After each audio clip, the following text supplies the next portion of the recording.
Hi! Hello! అందరికీ నమస్కారం. అందరూ ఎలా ఉన్నారు? నేనైతే చాలా బాగున్నాను.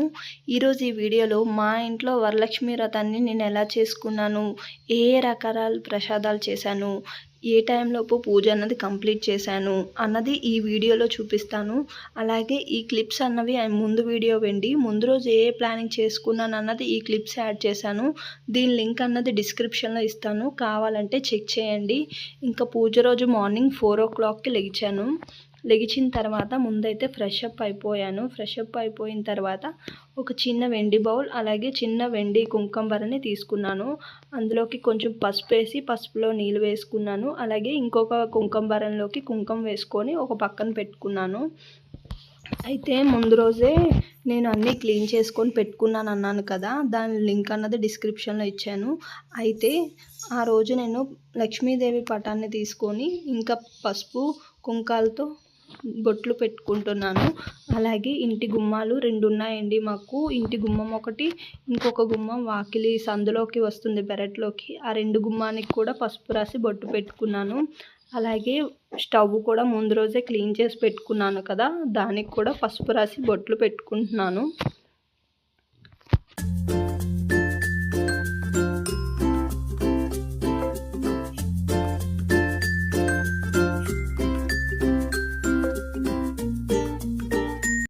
వరలక్ష్మి వ్రతం కదా, సో వరలక్ష్మి వ్రతం అమ్మవారికి కమలం పువ్వు అంటే ఇష్టం కదా. కమలం పువ్వుతో నాకు వచ్చిన విధంగా ఇలా సింపుల్గా గుమ్మం బయట ముగ్గు పెట్టుకున్నాను. అలాగే ప్రసాదాలు చేయడానికి ఈ గిన్నెలన్నిటిని ముందు రోజే సిద్ధం చేసి ఉంచుకున్నాను. వాటికి కూడా కొంచెం పసుపు రాసి కుంకుమతో బొట్టు పెట్టుకుంటున్నాను. అలాగే పూజ పీటకి పూజకు వాడే సంబంధించిన అన్నిటికీ కూడా కొంచెం పసుపు రాసి బొట్టు పెట్టుకుంటున్నాను.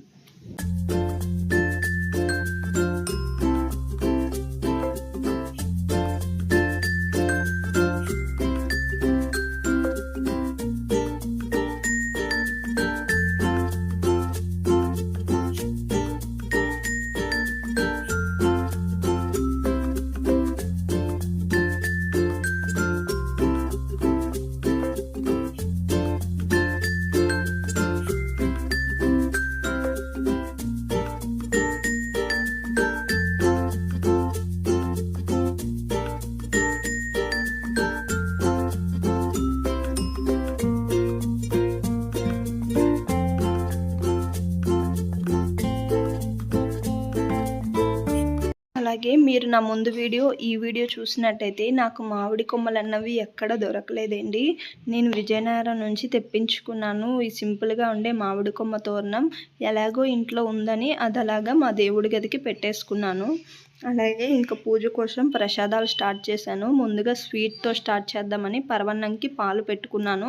ఇంకా పరవన్నంలో బియ్యం డైరెక్ట్గా వేసేయకుండా ఇలా నెయ్యి వేసుకొని కొంచెం కలిపేసుకొని ఈ బియ్యంతో పరవన్నం చేస్తే చాలా సూపర్గా టేస్టీగా ఉంటుంది. ఒకసారి పరవన్నం ఎప్పుడైనా మీరు ట్రై చేస్తే ఈ టిప్ తప్పకుండా ట్రై చేయండి. అలాగే ఒక పక్క పరవన్నంకి పాలు, ఇంకొక పక్క స్టవ్ మీద బియ్యం పెట్టేస్తున్నాను. ఇంకో ప్రసాదం పులిహోర కోసం. ఈ 2 ఉడికేలోపు నేను ఖాళీగా ఉండకుండా ఒక పక్క మినపప్పు ముందు రోజే నానబెట్టి ఉంచుకున్నాను కదా, గారెల కోసం పిండి గ్రైండర్ వేసేసుకుంటున్నాను. అలాగే ముందు రోజు చింతపండును కూడా నానబెట్టి ఉంచుకున్నాను కదా, చింతపండును కూడా గుజ్జు తీసేసుకొని వేసుకుంటున్నాను. ఈలోపు పాలు మరిగిపోయేయండి, అందుకే నేతితో కలిపిన బియ్యాన్ని ఇలా పాలల్లో వేసుకుంటున్నాను. అలాగే ఇంకొక పక్క చింతపండు గుజ్జుని చిక్కటి చింతపండు గుజ్జుని చింతపండు పులిహోర చేస్తున్నాను ఇక్కడ. దానికోసం గుజ్జు తీసుకొని ఉంచుకుంటున్నాను. అలాగే ముందు రోజే నేను బఠానీలు కొమ్ము శనగలు రెండింటిని నానబెట్టాను. బఠానీలు అన్నది పులిహోర కోసం, కొమ్ము శనగలు అన్నది వాయనం కోసం. ముందుగా బఠానీలు కుక్కర్లో వేసేసి అవి కూడా పెట్టేసుకున్నాను. ఒక పక్క పరవన్నం అయిపోయాక ఇవి 2 పెట్టేసుకోవడానికి స్టవ్ మీద ఇలా పెట్టుకుంటున్నాను. అలాగే ఇంకొక పక్క ఒక ప్లేట్ తీసుకొని పులిహోర కోసం పచ్చిమిర్చి, ఎండుమిర్చి, కరివేపాకు, జీడిపప్పు, మిగతా తాలింపు దినుసులు, వేరుశనగ గుళ్ళు ఇవన్నిటిని కూడా ఒక ప్లేట్లో పెట్టుకుంటున్నాను. వెంటనే తాలింపు పెట్టేసుకొని తొందరగా పని చేసుకోవడానికి ఎక్కడా గ్యాప్ ఇవ్వకుండా వెంటనే ఒకటి తరతోటి సిద్ధం చేసుకుంటున్నాను.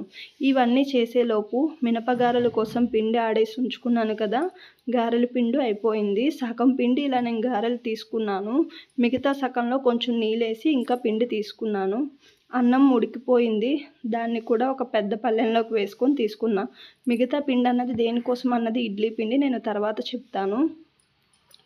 ఇక అలాగే చింతపండు కోసం గుజ్జు తీసుకున్నాను కదా, అది స్టవ్ మీద పెట్టేశాను. పరవన్నం కూడా ఉడికిపోయిన తర్వాత ఒక చిన్న తాలింపు గిన్నె తీసుకొని అందులోని కొంచెం నెయ్యి వేసుకున్నాను. నెయ్యి వేసుకొని ముందు రోజే కట్ చేసుకున్న డ్రై ఫ్రూట్స్, జీడిపప్పు, బాదం పప్పు వేసుకున్నాను. అవి కలిపేశాక లాస్ట్లో కిస్మిస్ కూడా వేసుకొని మొత్తాన్ని కలిపేసుకొని పరవన్నంలోకి వేసుకున్నాను. ఇక్కడితో ఫస్ట్ ప్రసాదం పరవన్నం అన్నది అయిపోయింది. అలాగే మరో పక్క సేమ్ అదే కళాయి పెట్టుకొని అందులో కొంచెం నూనె వేసుకొని ఇందాక చూపించాను పులిహోర కోసం ఆ తాలింపు దినుసులన్నిటిని వేసుకుంటున్నాను. అయితే పులిహోర కోసం చింతపండు పేస్ట్ వేరేగా చేస్తాను. అలాగే శనగపప్పు, పలుకులు, జీడిపప్పు వేశాక అవి వేయించేసిన తర్వాత మిగతా తాలింపు దినుసులు కూడా వేసేసుకొని ఇలా చేసుకుంటాను. ఎందుకంటే శనగపప్పు, పలుకులు, జీడిపప్పు అన్నవి కొంచెం క్రిస్పీగా ఉండడానికి వాటిని ఎక్కువసేపు ఫ్రై చేసుకుంటాను.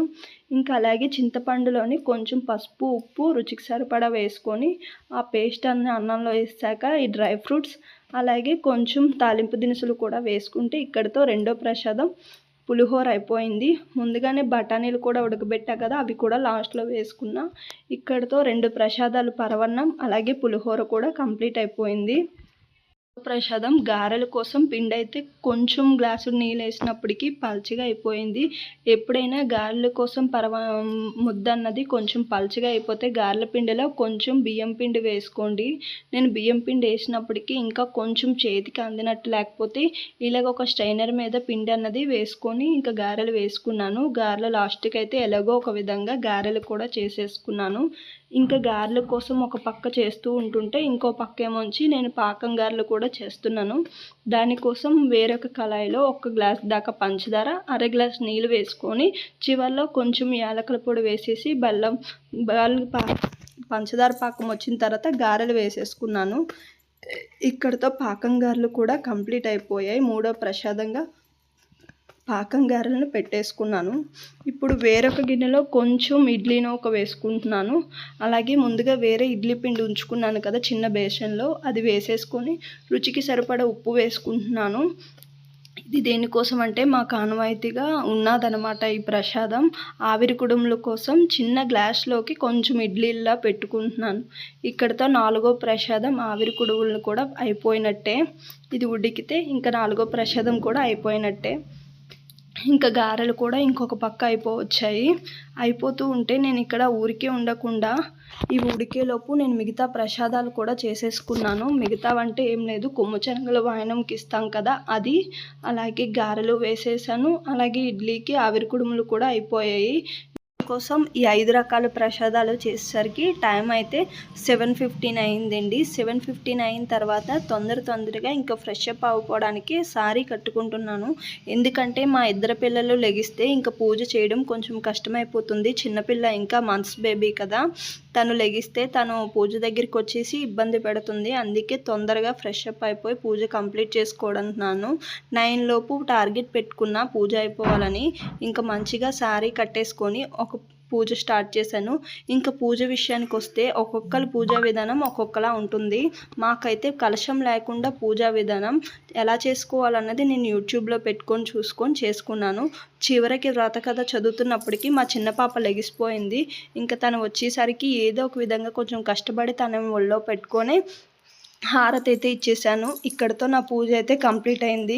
ఇంకా మీరు కూడా మీ వరలక్ష్మి వ్రతం ఎలా చేసుకున్నారో అన్నది వీలైతే నాకు కామెంట్ చేయండి.